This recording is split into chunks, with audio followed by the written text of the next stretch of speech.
Hiring managers and recruiters must be on the same page. And if they're not, it is so frustrating. Check out this video right now to find out how you can do that. Hey, welcome to the Millionaire Recruiter. I'm Brianna Rooney, your Millionaire Recruiter. And if you haven't seen this channel before, it's all about upping your game in the recruiting world. So welcome. I would love to do a quick shout out because someone on LinkedIn reached out and said, hey, I'm having so much trouble with hiring managers and clients and just aligning what the people their team has and the people that they want based on their salary bands and interview process. It just all kind of seems like a mess. I want you to know, all of you, that you are not alone. This happens, I would say, the majority part of the time. And this is actually that moment where if you really want to up your game and you really want to be that great recruiter, then you're going to go ahead and have those hard conversations.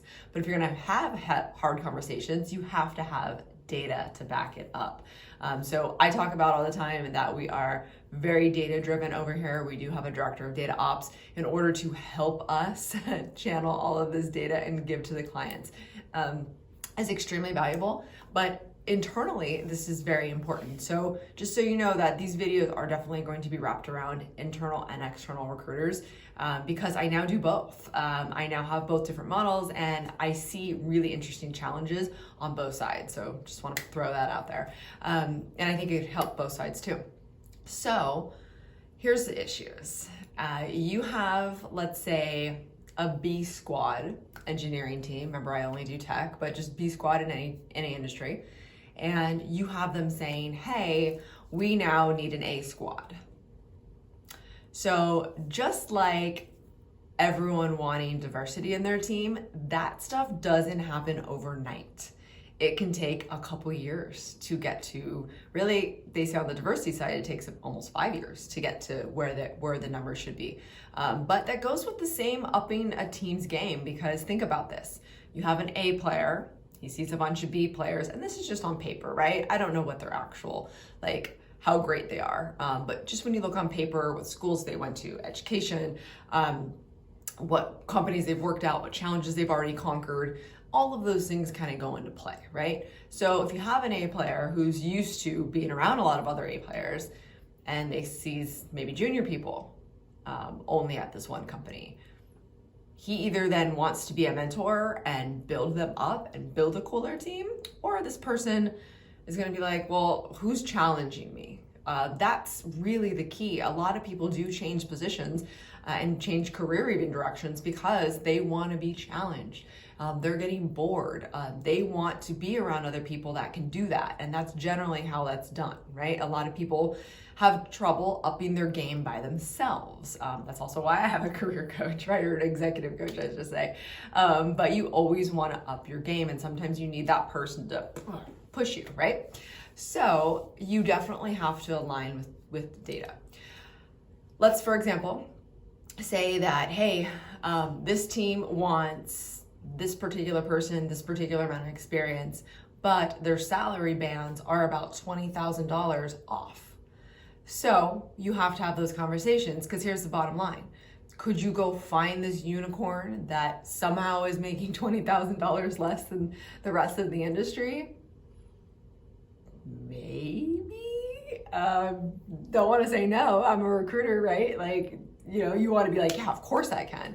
But that's not the attitude that you should be like. That should just be like, look, I'm great at what I do. I'm a really good sourcer. I'm really good at building candidate relationships and that experience. However, what you're looking for is either one, going to take who knows how long, which they're losing money and time, right? But two, might not actually exist. And so you have to have those conversations and say, you're $20,000 under market.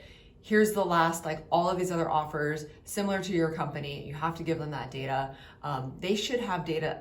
They should have access to that data as well. There's lots of different things online that they can look at.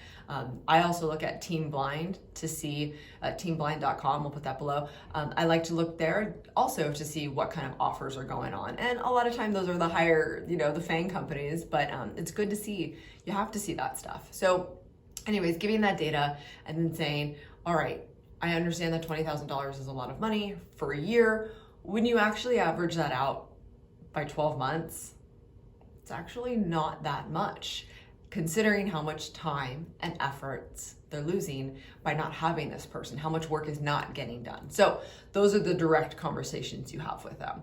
And also, it's okay to walk away from a search. Now, if you're contingency, it's okay to walk away. If you're internal, you definitely have to start building data and go to higher ups and have those hard conversations. And then also what I like to do is I like to get those amazing candidates, those unicorn candidates that they like, and say, here you go, here's exactly who you're looking for. And then the hiring manager gets so excited and go, so this person makes actually 50K over your salary bands. And then it's like, uh-oh. Then you have another person.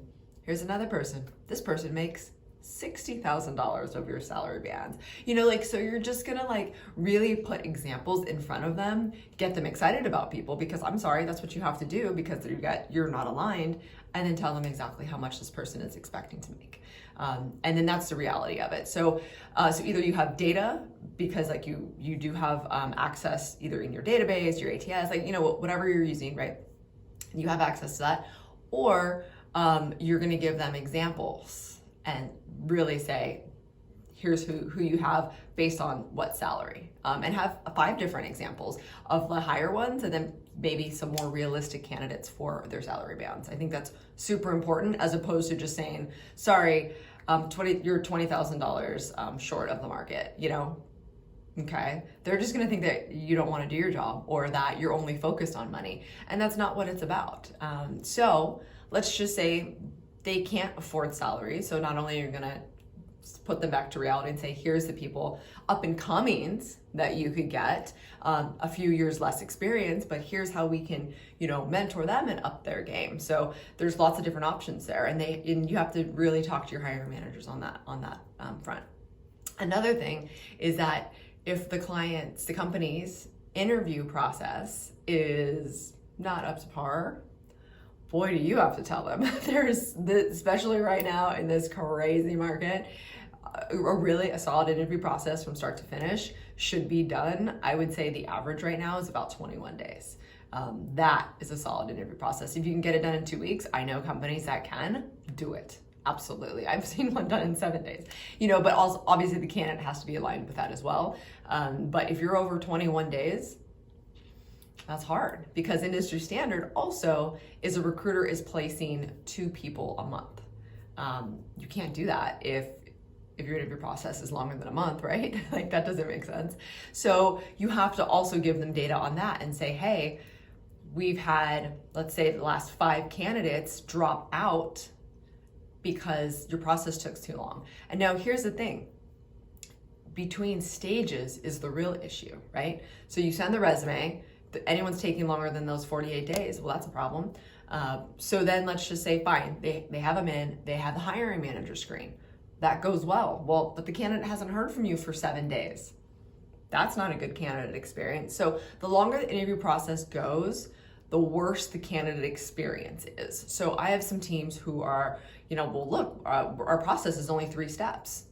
Well, that's great, but your process in between is the issue, right? And then the worst I think I've seen is when it takes a long time after an on-site to get any feedback. Candidate experience drops off like nobody's business.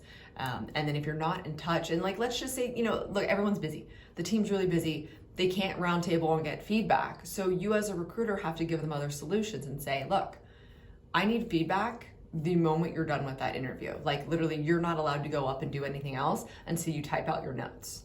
And then that really is the recruiter's job in order to demand to move process.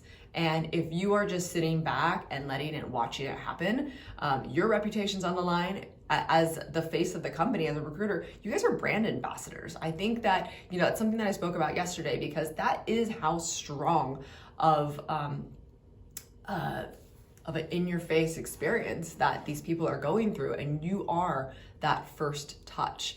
And although it might not be your fault in the end, right? Well, it's might not be your fault with the candidate experience dropping. Although as a good recruiter, you should always be keeping in touch, but there's only so many, excuses you can make for a client or a company.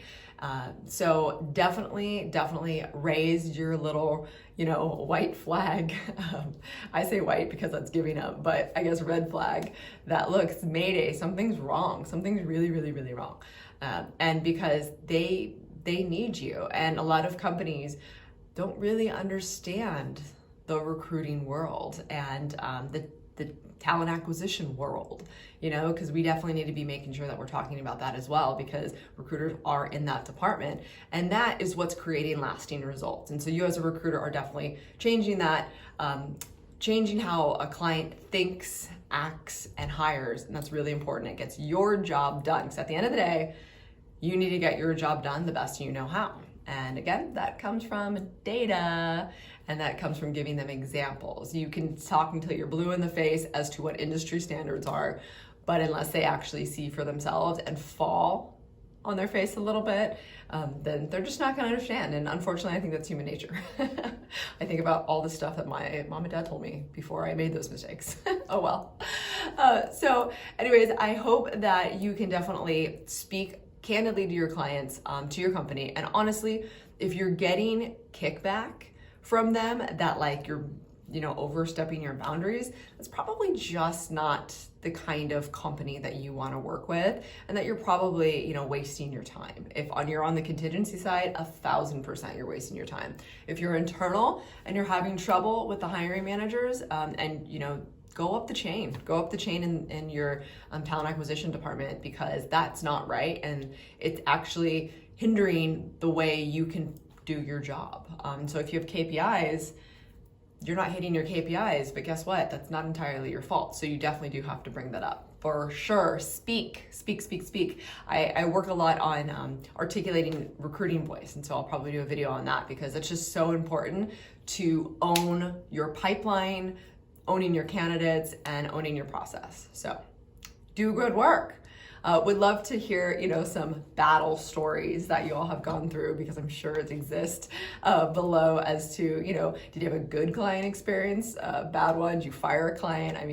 I want to hear all about it. So let's talk about it, and I will see you next week. I will see you actually every Thursday at noon. And do not forget that money is just a vessel that gets you to do all the amazing things you want to go do. So go live your life, up your recruiting game. See you next week.